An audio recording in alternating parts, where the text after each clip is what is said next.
রেশম চাষে বিখ্যাত মালদা জেলার কালিয়াচক, আর আজ কালিয়াচক থেকেই আস্তে আস্তে রেশম শিল্প হারিয়ে যাচ্ছে। শুধু কালিয়াচক থেকে রেশম শিল্পটাই হারিয়ে যাচ্ছে না, তার সাথে সাথে বেশ কয়েকটা কুটির শিল্প, কয়েকটা পেশাও কিন্তু হারিয়ে যাচ্ছে।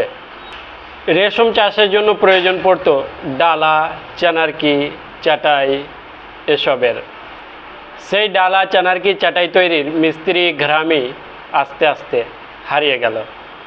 এই পেশায় এই শিল্পটাও কিন্তু শেষ হয়ে গেল। তারপর কাস্তে, খুরপা, কোদাল, নিড়ানি, দা, রেশম কাজে ব্যবহৃত এসব হাতিয়ারও কিন্তু আস্তে আস্তে কমে গেল কালিয়াচক থেকে। রেশম চাষের সঙ্গে জড়িত পেশা কামারদেরও কিন্তু আগের থেকে অনেকটাই ব্যবসা কমে গেছে।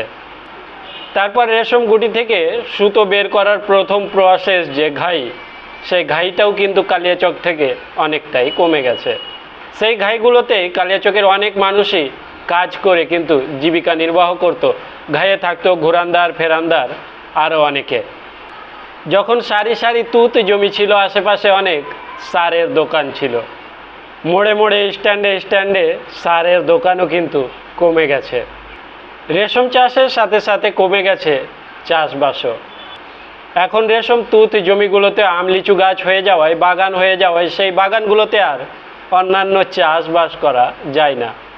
আর যখন রেশম তুত জমি ছিল, তখন ভুট্টার সময় ভুট্টা, আলুর সময় আলু, গমের সিজনে গম, সব কিছুই চাষবাস করতো মানুষ।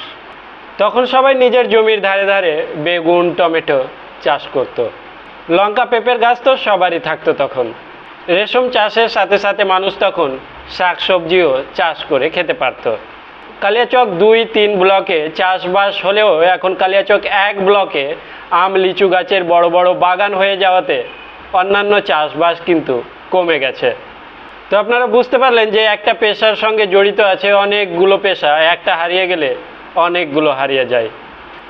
প্রকৃতির নিয়মে আমরা একে অপরের উপর নির্ভরশীল।